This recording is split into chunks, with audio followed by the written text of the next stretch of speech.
el capítulo 3 del libro del profeta Daniel. Algunos quizás esperabais que continuase porque vienen a los tesalonicenses y ya continuaré el próximo día, pero aquí quiero hacer un parón en la serie para que leamos el capítulo 3 de Daniel. Así que en esta ocasión voy a hacer una lectura más grande, pero espero que sea de provecho. Dice así Daniel 3: El rey Nabucodonosor hizo una estatua de oro cuya altura era de 60 codos y su anchura de 6 codos. La levantó en el llano de Dura, en la provincia de Babilonia. Y el rey Nabucodonosor mandó reunir a los sátrapas, prefectos y gobernadores, los consejeros, tesoreros, jueces, magistrados y todos los gobernantes de las provincias para que vinieran a la dedicación de la estatua que el rey Nabucodonosor había levantado.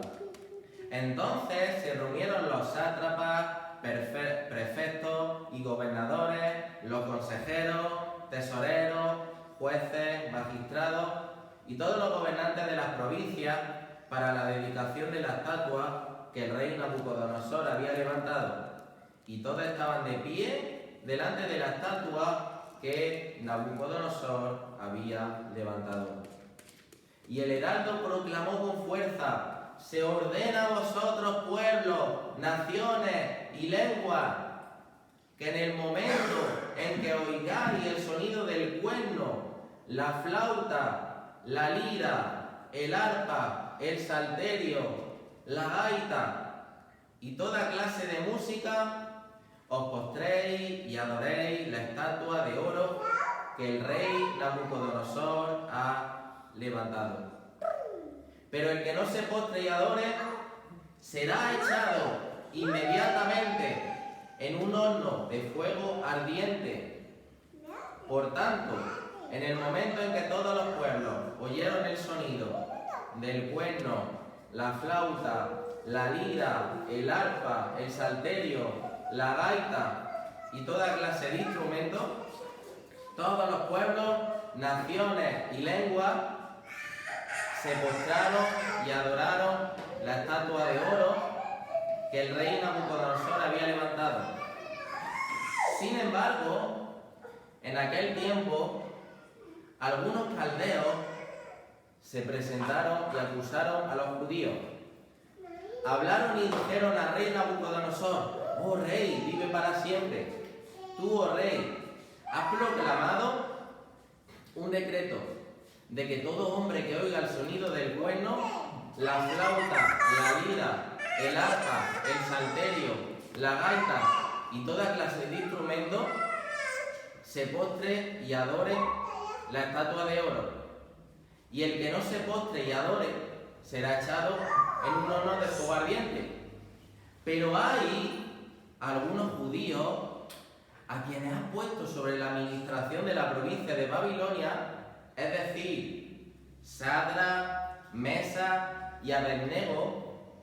Estos hombres, oh rey, no te hacen caso, no sirven a tus dioses ni adoran la estatua de oro que has levantado. Entonces Nabucodonosor, enojado y furioso, dio orden de traer a Sadra, Mesa y Abednego. Estos hombres pues fueron conducidos ante el rey. Habló Nabucodonosor y le dijo a estos jóvenes: ¿es verdad, Sadra, Mesa y Abednego, que no servís a mis dioses ni adoráis a la estatua de oro que he levantado? ¿Estáis dispuestos ahora para que cuando oigáis el sonido del cuerno, la flauta, la lira, el arpa, el salterio, la gaita y toda clase de instrumentos, os postréis y adoréis la estatua que he hecho? Porque si no la adoráis, inmediatamente seréis echados en un horno de fuego ardiente. ¿Y qué Dios será el que os libre?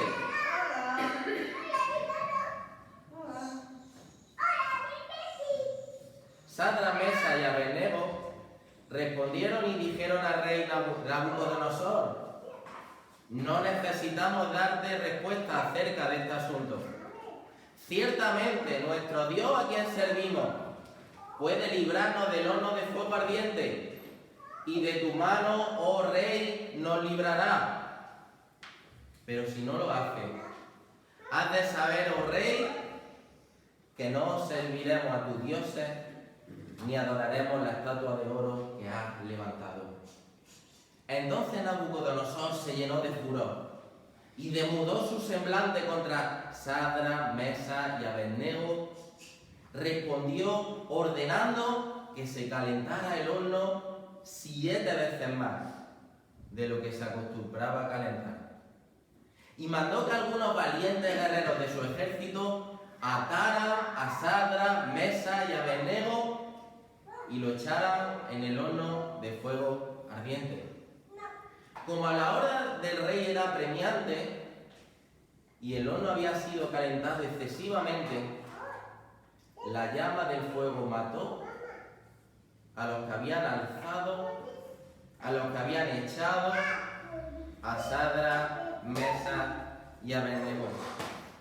Pero estos 3 hombres, Sadra, Mesa y Abednego, cayeron atados en medio del horno de fuego ardiente. Entonces el rey Nabucodonosor se espantó y levantándose apresuradamente preguntó a sus altos oficiales: espérate, ¿no eran 3 los hombres que echamos atados en medio del fuego? Ellos respondieron y dijeron al rey: ciertamente, oh rey.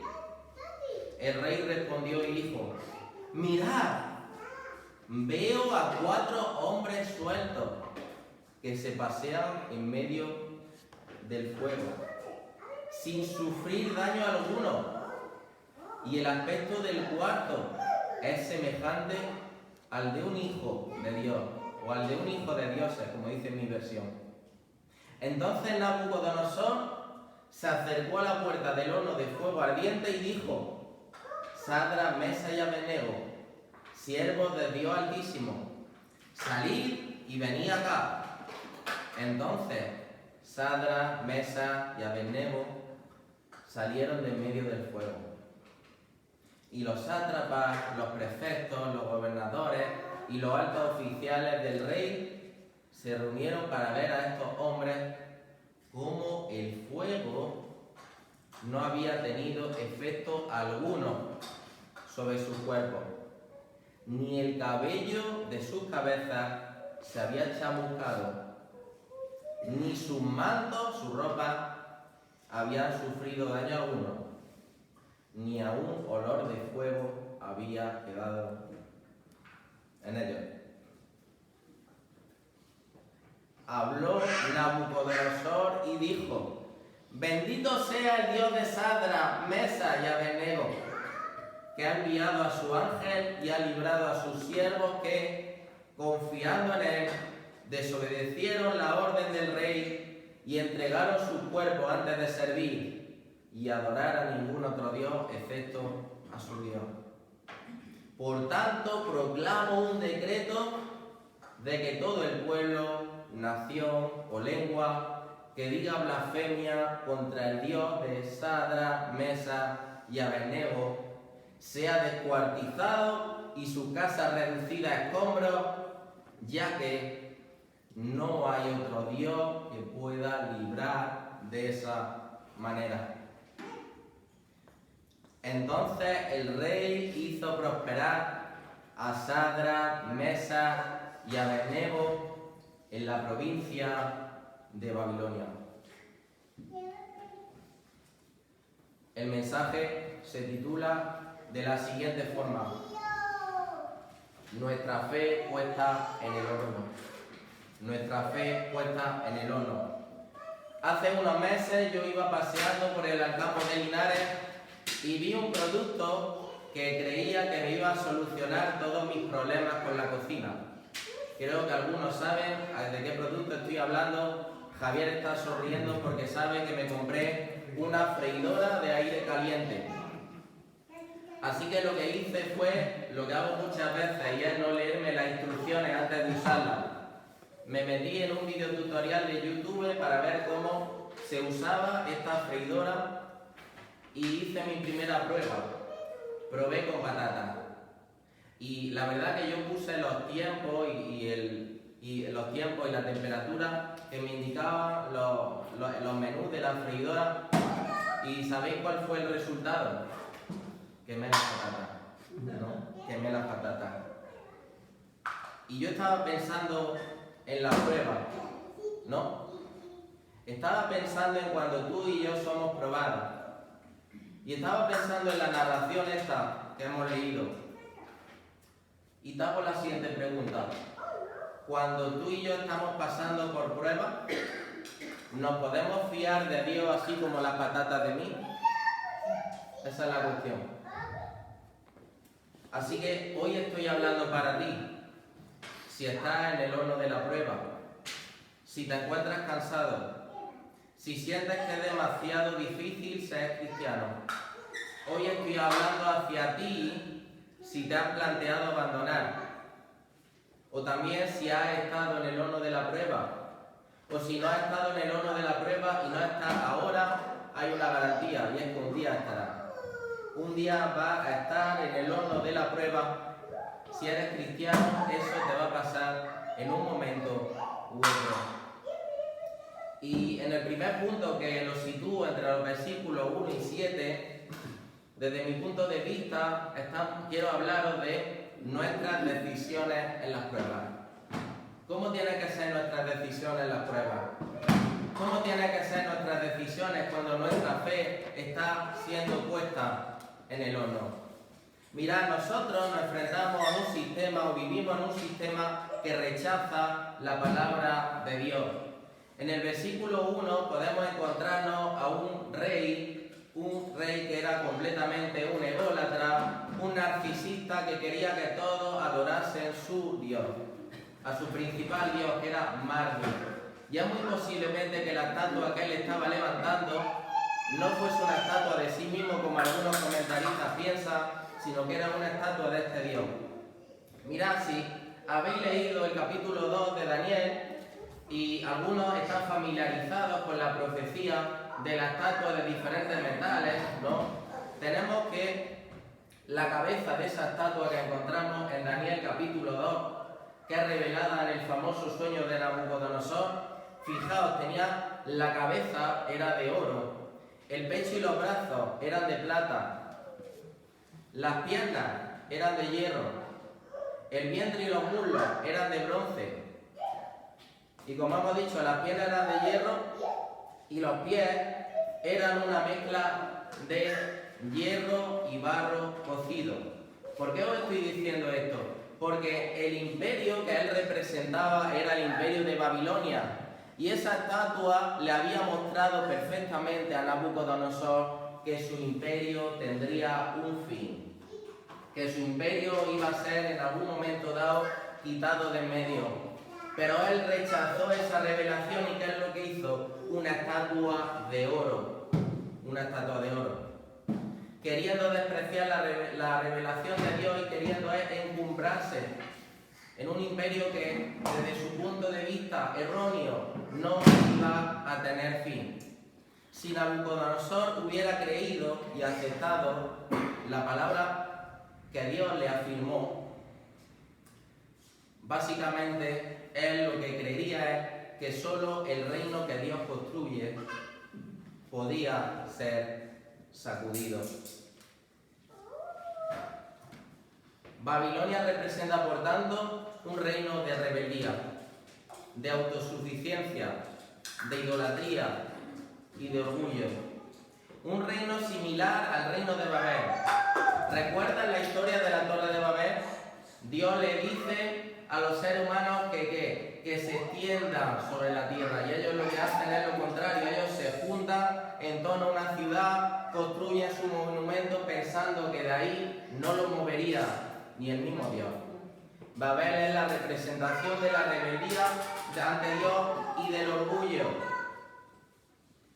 Y así es también la sociedad que hoy tenemos, que te habla de que tú puedes vivir según tu autosuficiencia y de que Dios no tiene nada que ver con tu vida y de que la religión es deficiente. Pero también lo que tenemos aquí en Babilonia es y es una presión a la que nosotros nos podemos enfrentar en nuestro día a día, es el rechazo hacia el cristianismo.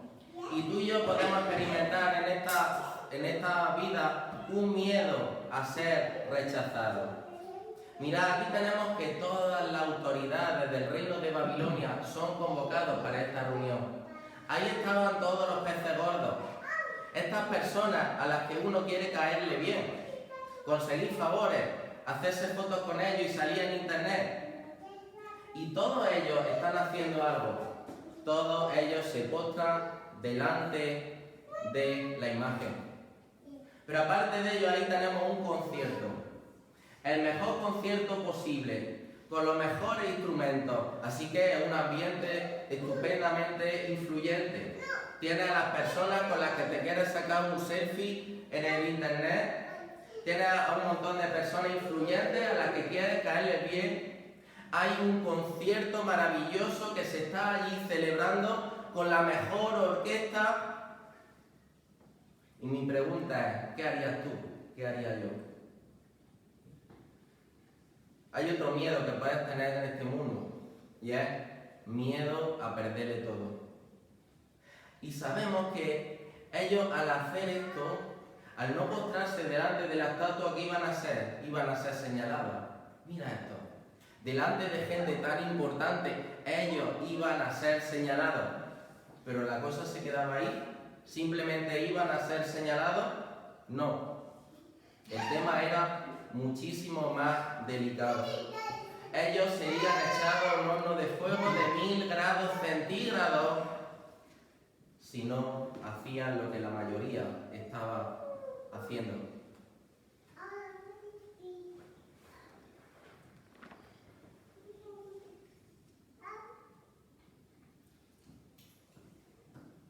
La cuestión es la siguiente.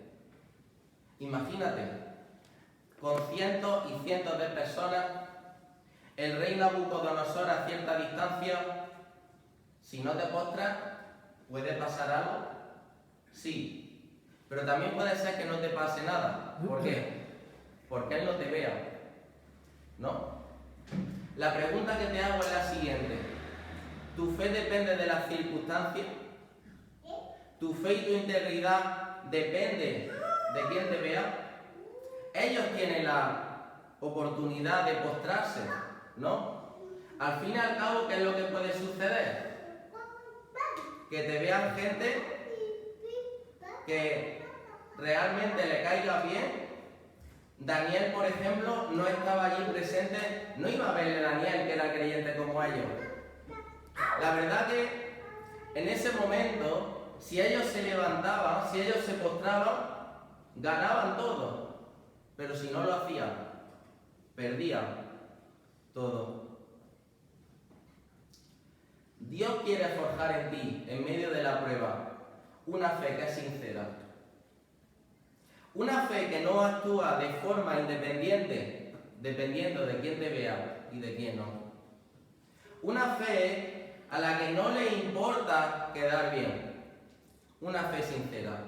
La pregunta que te hago a ti en medio de la prueba y también en tu vida en general es: ¿cómo somos nosotros dependiendo de quién nos vea? ¿Somos la iglesia los mismos que cuando estamos en casa, en el trabajo? ¿Somos los mismos cuando estamos tocando algún instrumento en la iglesia o predicando que con nuestros colegas en el parque o con nuestros familiares? Pero no solamente el Señor quiere en medio de la prueba forjar una fe sincera como en ellos, sino una fe sin concesiones. Una fe que no negocia su lealtad al Señor de ninguna manera y bajo ninguna circunstancia. ¿Algunas veces por quedar bien con alguien has tenido la oportunidad de testificarle y no lo has hecho? ¿Alguna vez has hecho algo que no debías para caerle bien a un determinado grupo de gente? En esta situación en la que ellos estaban, podían caerle bien a la gente, podían caerle mal, podían preservar su vida o perderla, y ellos decidieron el camino difícil. En tu día a día, ¿qué camino decides tú?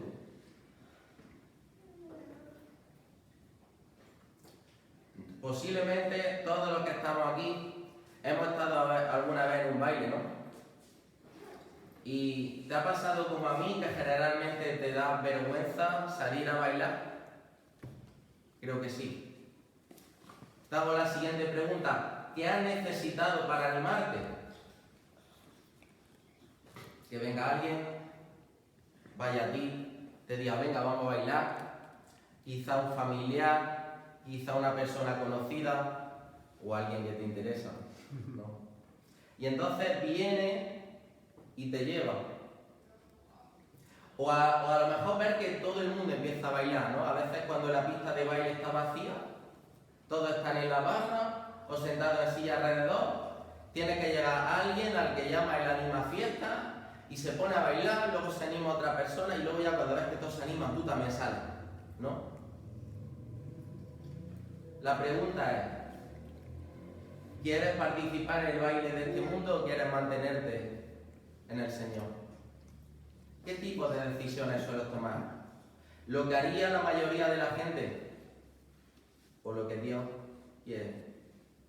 Dios va a probarnos para que desarrollemos una fe sin concesiones ante Él, una fe que puede frente a las presiones de este mundo, frente a las presiones de la mayoría, una fe que no rinde su lealtad a este mundo, sino siempre su lealtad al Señor, con independencia de cuál sea la influencia que pretenda arrastrarte. No cedas cuando suene la música de la inmoralidad sexual. No cedas cuando suene la música de que yo hago lo que me da la gana y si siento placer, entonces lo que estoy haciendo está bien. No cedas incluso cuando todos te dejen solo. No cedas aún cuando fueses el único que pretende ser cristiano en tu entorno. No cedas.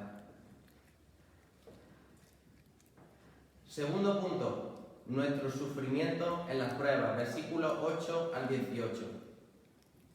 Ya vemos aquí que cuando ya han tenido estos jóvenes un conflicto mental, la orquesta ha sonado, todas las personas importantes se han postrado, ellos ya, digamos que seguramente que como humanos han pensado si postrarse, no postrarse, al final deciden que no, pero una vez que toman la decisión, viene lo más gordo. Una vez que has tomado la decisión por seguir al Señor, por no ceder en medio de la prueba ante las pretensiones de este mundo, entonces ahora viene el problema y a ellos le viene el problema.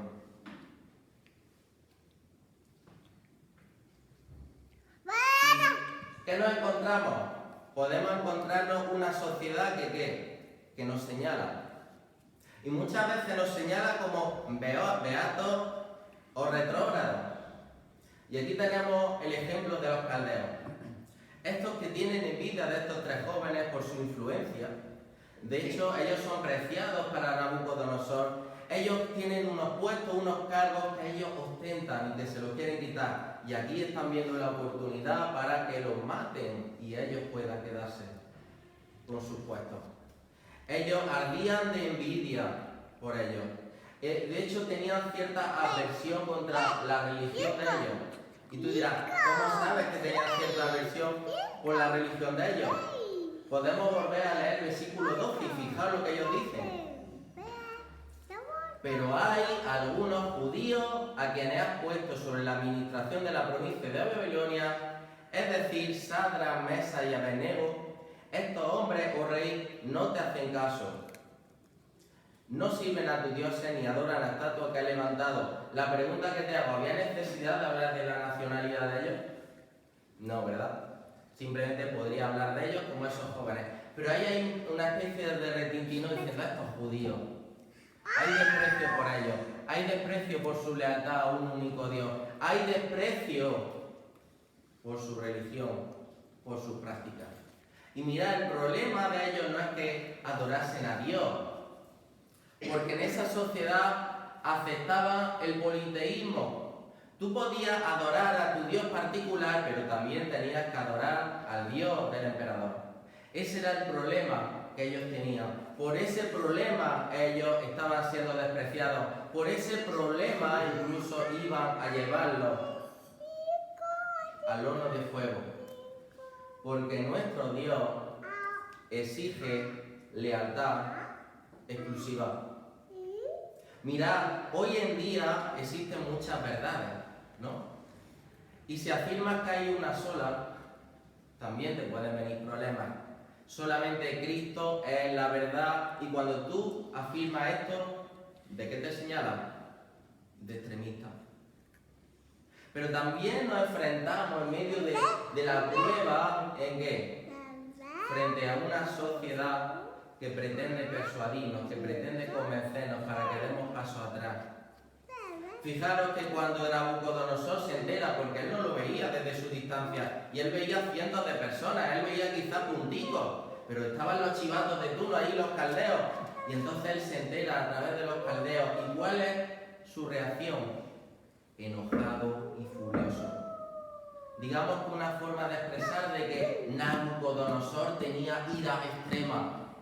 Quizás Nabucodonosor rechinó los dientes, quizás Nabucodonosor cerraba su puño, quizás Nabucodonosor en ese momento, si tenía algo por el camino, le pegaría una patada. Está fuera de sí por la rabia. Este déspota babilónico, ¿qué hizo?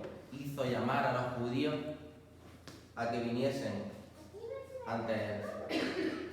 Pero también estamos en una sociedad que enfrentamos a la que se extraña por nuestra forma de vida.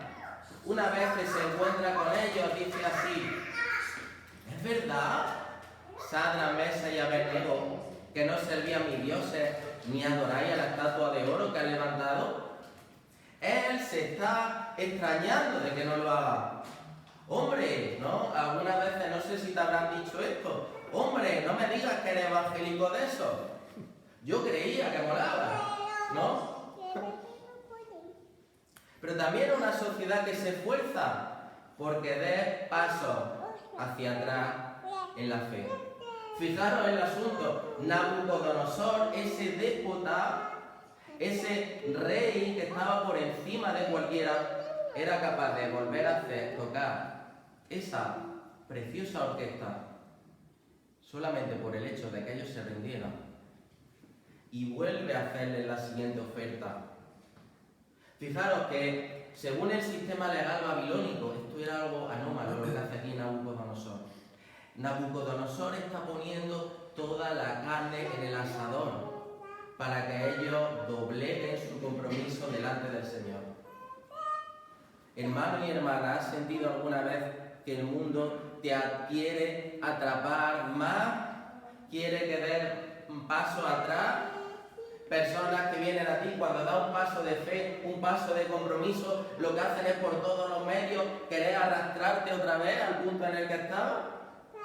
Ellos también estaban experimentando esto. Ellos se habían comprometido con el Señor. Ellos estaban dispuestos a perder su vida. Y entonces, ante esa lealtad que ellos manifestaron al Señor, Nabucodonosor estaba dispuesto a hacer tocar la orquesta si era necesario, para que ellos le rindiesen lealtad a Él. En medio de las dificultades, el diablo anda, ¿sabéis cómo? Anda como león rugiente, buscando a quien devorar. Y mirad, esta actitud no cesa en él. Esto lo hace continuamente, no descansa, y él puede remover todos los medios posibles con una finalidad: que te rindan. Pero ¿cómo es la fe que resiste el sufrimiento? En primer lugar, versículo 16, es una fe sin titubeo. Ellos tenían la oportunidad, como ya sabemos, de echarse atrás, de decir: mira, ha sido un error, perdonad, estamos un poquillo sordos, no hemos oído la orquesta, este de aquí no estaba hablando, nos hemos distraído. ¿Y qué hubiese pasado? No hubiese pasado nada. Hubiesen tocado la música de nuevo y se hubiesen postrado. Habrían vuelto a su vida de antes, a sus comodidades. Pero ellos no se disculparon por su postura. No nos rendiremos. No adoraremos a tu imagen. Fijaos, se lo está diciendo a una persona que realmente da miedo. Una persona que es el emperador del mundo. Una persona que tiene cualquier poder sobre la vida de ellos, sobre la vida que quiera, y ellos le están diciendo en toda su cara, no lo vamos a hacer. Una fe que resiste el sufrimiento es una fe firme en las decisiones. La decisión ya estaba tomada. Pero no solamente una fe sin titubeo, sino que también en el versículo 17 vemos otra característica más de esta fe que resiste el sufrimiento. Y es una fe que descansa en el poder de Dios. Nuestro Dios, a quien servimos, puede librarnos de ti. Y fijaros si el hombre era poderoso o no. Pero nuestro Dios puede sobre ti, puede librarnos de ti, oh Nabucodonosor. La mano de Nabucodonosor estaba contra ellos. La mano habla del poder. Y tú y yo, cuando estamos en medio del sufrimiento, en medio de las pruebas, ¿sabes bajo qué mano tenemos que humillarnos? Bajo la mano de Dios. Dice 1 Pedro capítulo 5, versículos 6 y 7, humillaos pues bajo qué, bajo la mano poderosa de Dios, para que Él os exalte a su debido tiempo. Y aquí a continuación está diciendo la forma en la que lo hacemos, echando toda vuestra ansiedad sobre Él, porque Él tiene cuidado de nosotros. Pero esta fe que soporta el sufrimiento también es una fe que descansa en la voluntad de Dios. La vemos en la segunda parte del versículo 17 y también en el versículo 18. Aquí digamos que la forma verbal que utilizan estos jóvenes nos habla se traduce como Él puede rescatarnos. Nuestro Dios puede rescatarnos. No están garantizando que Él les vaya a rescatar. Ellos no garantizan que Dios pueda rescatarles de ese horno. Pero aunque Dios no les rescate de ese horno, ellos no van a doblegarse. Aunque no lo hagan. Aunque me mande aunque vosotros no lancéis al horno y Dios no nos salve, igualmente no nos vamos a postrar delante de tu imagen. Y esto me llevaba a lo siguiente. ¿Seguiría al Señor? Porque esta serie de preguntas la hago por una inquietud. Y es que algunos a veces siguen al Señor, ¿por qué? Porque piensa que por hacerlo le va a ir bien la vida, necesariamente. Piensa que por hacerlo no le van a venir pruebas.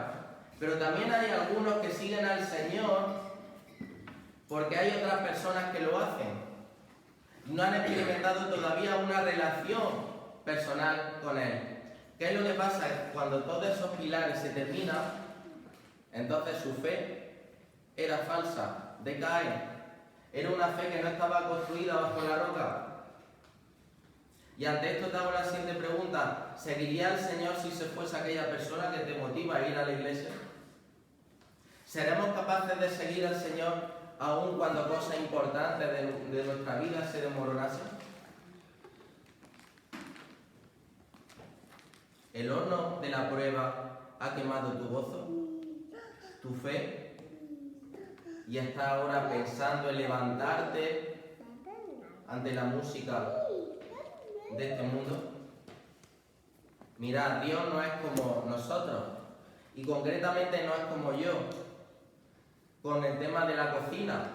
A mí se me quemaron las patatas, quizás a ti se te puede quemar la comida, pero mira, cuando tú estás pasando el sufrimiento en la prueba, quiero decirte algo, y es que Dios controla la temperatura de tu prueba.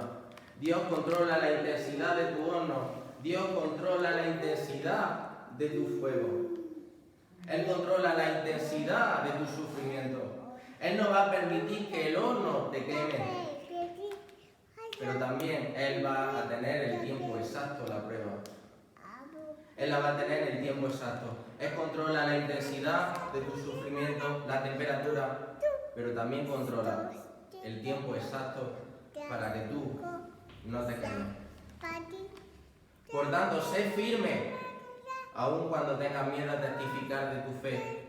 Porque si Él ayudó a estos jóvenes frente a un emperador sádico como el que tenemos aquí, ¿cuánto más ayudará a aquellos que tienen el Espíritu Santo viviendo en ellos? Sé firme aún cuando ves que tus debilidades son muy grandes. porque Él fortalece a los que le honran y trabaja en medio de sus dificultades. Sé firme aún sintiéndote en el horno de la prueba y estás tan quemado que quieres abandonar. Aún en ese tiempo, sé firme. Quizás tu horno consiste en que tienes algún tipo de presiones familiares. Quizás consiste en que ya no te hablas con alguien y no lo soportas. Quizás consiste en que hay alguien cercano a ti, a quien aprecias o quieres y te lo está haciendo pasar mal por tu fe. Quizás tu matrimonio no está pasando por las mejores circunstancias y estás pensando que termine. Lo mismo eres joven y estás buscando a alguien con quien estar, una pareja, tu esposa o tu esposo, y crees que tienes que irte con alguien que no sea creyente. No, porque no vas a encontrar a alguien dentro de la iglesia. Dios permite que seas llevado al horno de la prueba y es voluntad suya que estés ahí. Y claro, quizás tu horno parece que te está quemando, que te está destruyendo y no entiendes el porqué, ¿no? Puede pasarte esto. Ay, Señor, ¿por qué yo estoy pasando esto?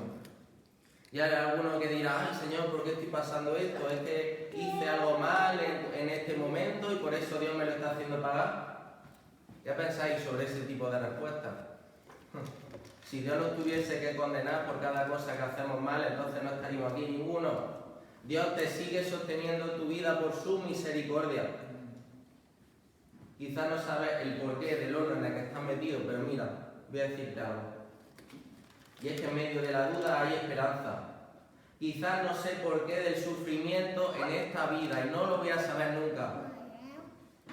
Pero sí sé algo, sí hay una certeza. Y es que Dios tiene una eternidad para recompensarte. No sé el porqué de mi dificultad, pero Dios tiene una eternidad para recompensarte. Y eso es seguro. A continuación podemos ver acerca de nuestras bendiciones en medio de la prueba. Y mirad, en medio de la prueba Dios puede usarte para impactar a otros. Cuando ves que una persona está sufriendo y cómo está experimentando las cosas, la forma de experimentarlas es el mayor milagro. Hay en la iglesia de Cambronera una hermana que ahora mismo tiene un cáncer terminal. Ya sabemos, Cita y yo sabemos quién es. Y esta mujer dice lo siguiente, y es, yo sé, me voy a ir cuando el Señor quiera, pero hay algo que le sorprende mucho a los médicos y es como yo estoy de ánimo. Y dice, Dios está obrando ahora el milagro. El milagro que está obrando ahora Dios en mi vida es mayor que si me hubiese sanado de la enfermedad.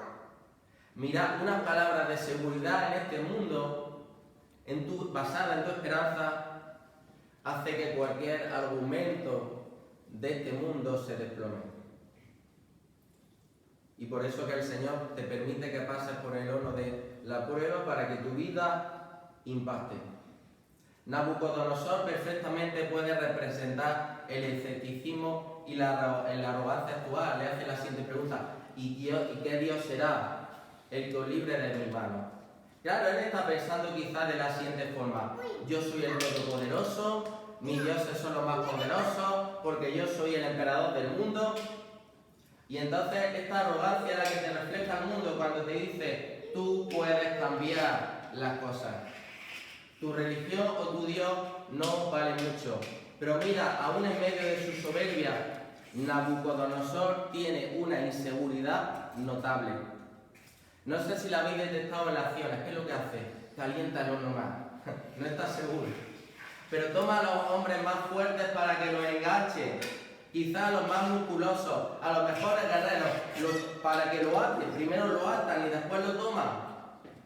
Su seguridad en sí mismo está siendo completamente desplomada por la firmeza de ellos diciendo no nos vamos a doblegar frente a la estatua.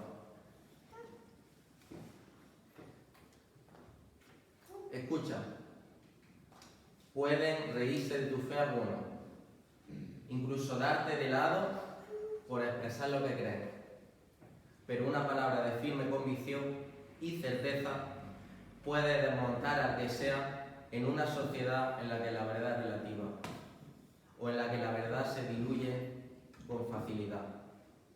Y un testimonio de obediencia también desmonta cualquier argumento.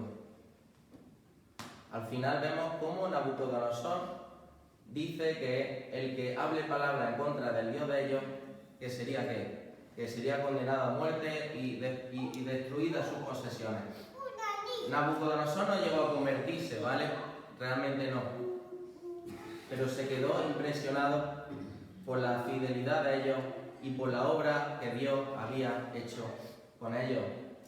Y dice Pedro, porque esta es la voluntad de Dios, que haciendo bien hagáis que enmudecer, callar la ignorancia de los hombres insensatos. Así que una de las bendiciones que experimentamos en medio de la prueba es que podemos testificar de forma poderosa a otros y debilitar cualquier argumento, por muy elaborado y anticristiano que sea. Pero mirad, una de las mayores bendiciones es, y la mayor es, que Cristo te acompaña en medio de la prueba. ¿Sabéis quién era ese hombre que estaba ahí en medio de ellos? Que estaba también en el horno con ellos. Era una aparición de Cristo en el Antiguo Testamento, lo que se conoce como una teofonía. Es el Señor el que estaba con ellos en medio de la prueba. El Señor permite la prueba, pero lo hace, ¿sabes por qué? Porque Él mismo camina contigo. Y Él quiere que salgas con tu fe más fortalecida, como esa espada que pasa por el fuego para que sea más dura y para que corte mejor. El Señor mismo te acompaña. Y mira, en medio de tu sufrimiento ese es el que mejor puede compadecerse de ti. Es aquel que abandonó su trono y su gloria para venir a un mundo cruel. De hecho, hasta incluso, fijaros, pasa de su gloria a no tener sitio donde recostar su cabeza. Es aquel que sufrió la presión social más que nadie. La de su pueblo, la de su familia, porque en un principio sus hermanos no creían en él. Fue aquel que fue tentado hasta el límite una y otra vez por el diablo, estando 40 días solo en el desierto. Es aquel que por predicar en una sinagoga quisieron tirarlo por un barranco. Es aquel que despreciaban y buscaban los líderes religiosos para acusarlo. Jesús fue aquel que frente a multitudes fue despreciado y tratado peor que un gusano, cuando los de su nación, los de su pueblo gritaban: crucifícalo, crucifícalo, salva a Barrabás. Pero también es aquel que llegó al horno. El horno que le esperaba era el peor, y era la cruz. Y antes de llegar a este horno, sudó gotas de sangre en el huerto de Getsemaní orando al Señor. Pero aún en esos momentos se entregó a la voluntad de Dios, que no se haga, oh Dios, mi voluntad, sino la tuya.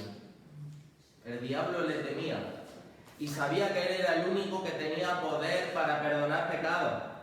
Y a través de golpes, vejaciones e insultos hizo todo lo posible para que no aguantase en su horno y saliese de allí, saliese de la cruz. Pero él en todo momento amó hasta el fin a todos, y de hecho intercedía por ellos. Padre, perdónalos porque no saben lo que hacen. Aún ahí en la cruz está luchando y está amando, hasta el punto de que uno de los que le insultaban se arrepintió y le dijo: oh Señor, acuérdate de mí cuando venga en tu reino. Jesús pasó por el mayor horno de prueba y Dios lo exaltó hasta lo sumo, levantándolo de la muerte, para que tú con tus cargas vengas a Él, se las cuentes todas, y Él es quien mejor las comprende porque las pasó y con creces, para que tú experimentes la bendición de estar con Él, aunque a veces la vida se ponga cuesta arriba. Jesús es el que te acompaña y es el que mejor te comprende en medio de tu sufrimiento. Por eso quiero finalmente llevarte a Jesús como aquel que comprende tu sufrimiento, como aquel que comprende tus cargas, como aquel en el que te puedes amparar, como aquel que permite que tú puedas andar entre las llamas. ¿Sabes por qué? Porque Él está contigo, porque Él te acompaña, así como acompañó a estos metidos en el horno.